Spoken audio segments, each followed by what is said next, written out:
Hello everyone. Last lecture में अपन ने liquid state के अंदर स्ट्रक्चर ऑफ वाटर को स्टडी करना स्टार्ट किया था। आज इस लेक्चर में उसका रिमेनिंग पार्ट अपन कवर करने जा रहे हैं। तो हेडिंग डालिएगा ऊपर, structure of water. Structure of water,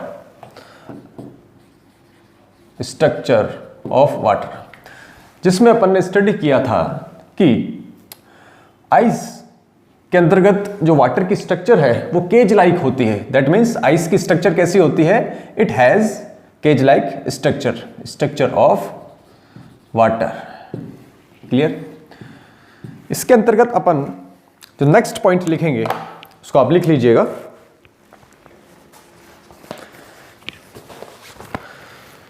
cage like structure के अंदर जो एक वाटर मॉलिक्यूल है वो चार दूसरे वाटर मॉलिक्यूल से घिरा रहता है। That means there exist a tetrahedral structure. और वो कैसी होती है टेट्राहेड्रल स्ट्रक्चर? उसको बनाइएगा ध्यान से। H ये एक वाटर मॉलिक्यूल है।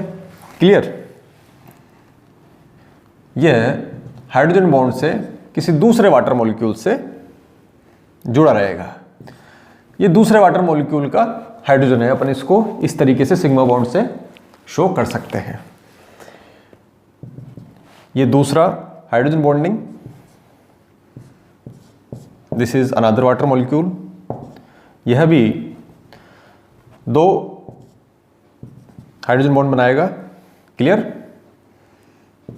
हाइड्रोजन, ऑक्सीजन, हाइड्रोजन, ये हाइड्रोजन बॉन्ड। क्लियर?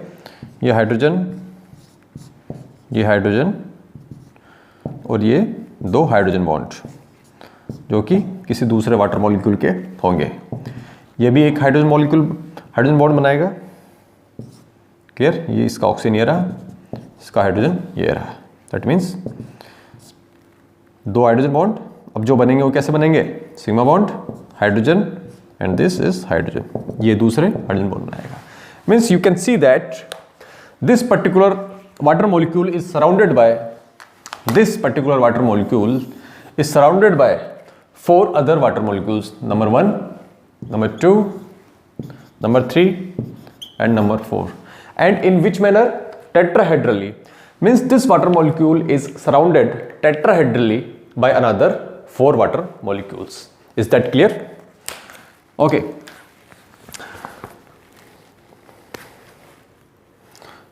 ये क्या है? क्या लिखेंगे आप? What is this figure? This is tetrahedral skeleton of tetrahedral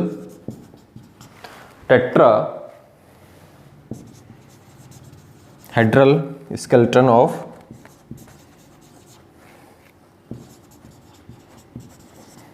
tetrahedral skeleton of water molecules in ice. Water molecules in ice. Is that clear? Okay. ये बात यहां तक क्लियर हुई। अब नेक्स्ट पॉइंट इसके नीचे लिखिए जहां अपन ने लास्ट कंप्लीट किया था। जब बर्फ पिघलती है, लिख लीजिएगा, जब बर्फ पिघलती है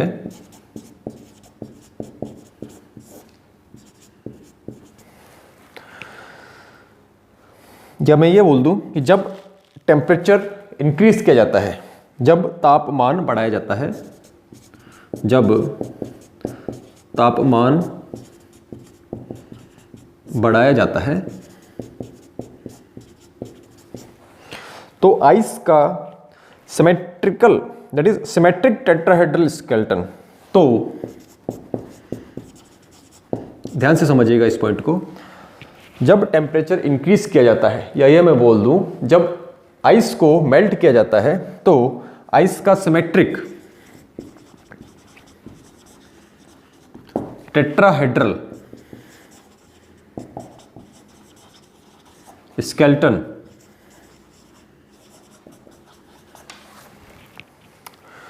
आंशिक रूप से टूट जाता है, पार्शियली ब्रेक हो जाता है।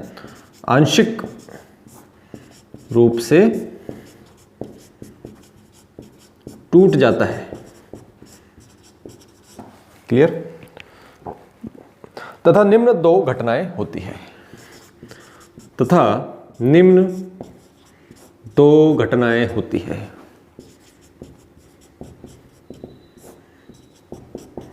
अब वो दो घटनाएं कौन सी है देखिएगा। फर्स्ट, वेरी इंपॉर्टेंट, यहां लिख लीजिएगा। First, vacant sites that is रिक्त स्थानों में वाटर मॉलिक्यूल्स प्रवेश कर जाते हैं। वैकेंट साइट्स इंपॉर्टेंट है दोनों points. Vacant sites that is रिक्त स्थानों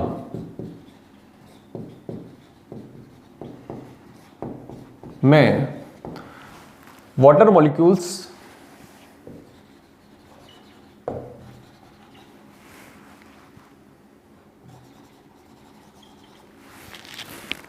एंटर कर जाते हैं, प्रवेश कर जाते हैं। क्लियर। जिससे एक मॉलिक्यूल को चारों तरफ से घेरने वाले मॉलिक्यूल्स की संख्या बढ़ जाती है। जिससे एक मॉलिक्यूल को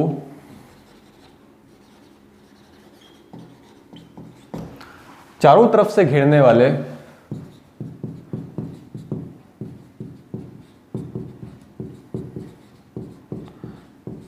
वाले मॉलिक्यूल्स की संख्या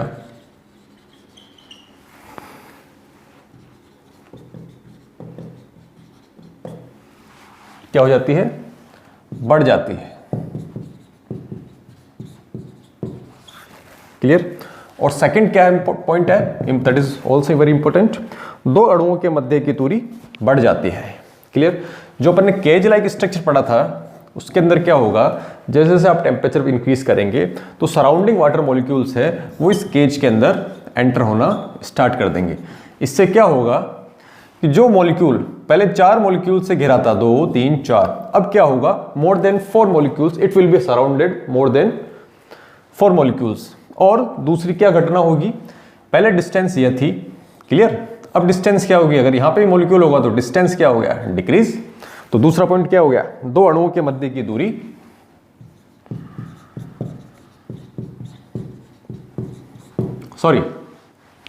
जब टेम्परेचर इंक्रीज करोगे तो काइनेटिक एनर्जी इंक्रीज होगी और मॉलिक्यूल्स क्या आएंगे, दूर दूर। तो दो अणुओं के मध्य की दूरी क्या हो जाती है, बढ़ जाती है। तो दो अणुओं के मध्य की दूरी क्या हो जाती है, बढ़ जाती है।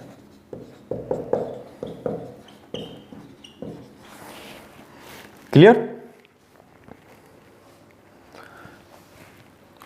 अब नेक्स्ट पॉइंट लिखिए, इसके अंदर स्ट्रक्चर ऑफ मॉलिक्यूल के अंदर नेक्स्ट पॉइंट लिखिए, 0 डिग्री सेल्सियस से 4 डिग्री सेल्सियस के मध्य, 0 डिग्री सेल्सियस से 4 डिग्री सेल्सियस के मध्य प्रथम घटना डोमिनेंट होती है। प्रथम घटना क्या होती है, डोमिनेंट। Is that clear. प्रथम घटना क्या होती है, डोमिनेंट होती है। क्लियर। अतः वॉल्यूम डिक्रीज होता है, अतः वॉल्यूम क्या होता है, डिक्रीज होता है। क्लियर। फलस्वरूप डेंसिटी इंक्रीज होती है, फलस्वरूप डेंसिटी इंक्रीज होती है तथा 4 डिग्री सेल्सियस पर मैक्सिमम होती है, तथा 4 डिग्री सेल्सियस पर कैसे होती है, मैक्सिमम डेंसिटी होती है।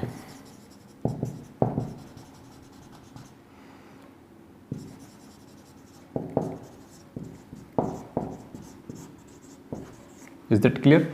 कैसे समझेंगे आप इसको, we know that density is equal to mass upon volume. Clear.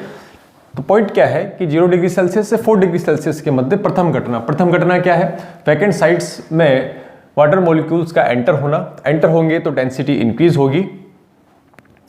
Clear. अगर डेंसिटी इंक्रीज होगी तो वॉल्यूम क्या होगा, डिक्रीज होगा। Clear, is that clear?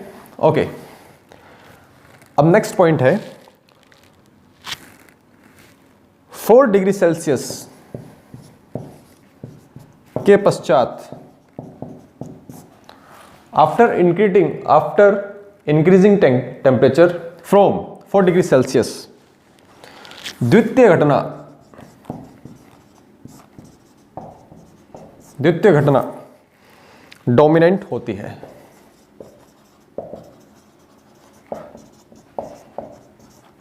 द्वितीय घटना डोमिनेंट होती है, अतः वॉल्यूम इंक्रीज होता है।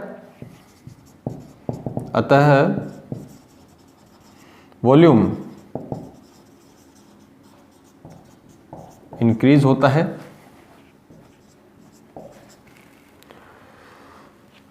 फलस्वरूप डेंसिटी डिक्रीज होती है। फलस्वरूप डेंसिटी डिक्रीज होती है। Is that clear? समझिए इसको इसी फॉर्मूले से। 4 डिग्री सेल्सियस के बाद द्वितीय घटना क्या है भाई, दो अणुओं के मध्य की दूरी बढ़ना। दो अणुओं के मध्य की दूरी बढ़ना मतलब वॉल्यूम का इंक्रीज होना। वॉल्यूम इंक्रीज होगा तो टेम्परेचर डिक्रीज होगा। Means after 4 degree Celsius water का जो डेंसिटी है वो क्या होगा, decrease. Okay, that means at 4 degree Celsius density of water is maximum. Is that clear? Heading डालिए क्लस्टर मॉडल।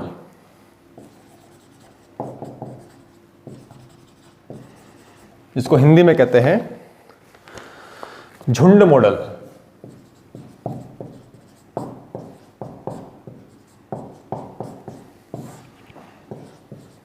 देखिए क्या कहता है, इसमें लिख लीजिए, इसके अनुसार इस मॉडल के अनुसार लिक्विड वाटर एकाकी अणु, liquid water individual water molecules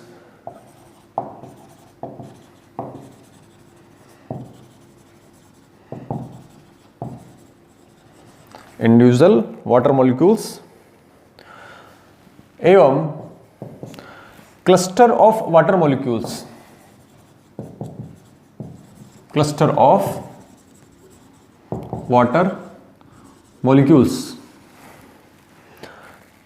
का मिक्सचर मतलब मिश्रण होता है। It is important point of this theory that the water is a mixture of individual water molecules and cluster of water molecules. Okay, cluster में water molecules, next point लिखिए इसके अंदर, cluster में वाटर मॉलिक्यूल्स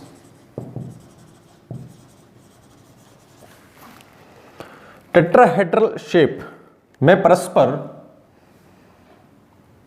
टेट्राहेड्रल शेप में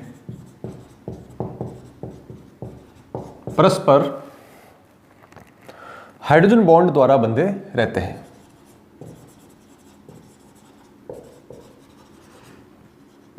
bond द्वारा बंधे रहते हैं।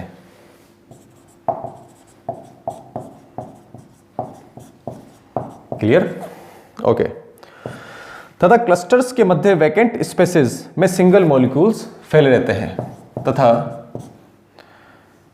क्लस्टर के मध्य वैकेंट स्पेसेस में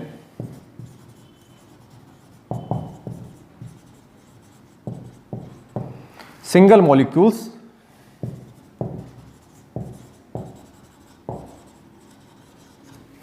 फैले रहते हैं।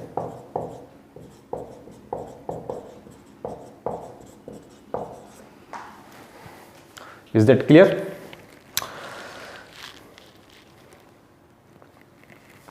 इसको डायग्राम से किस प्रकार से इसको रिप्रेजेंट करते हैं वो अपन रिमेनिंग पार्ट नेक्स्ट लेक्चर में कवर करेंगे। Thank you.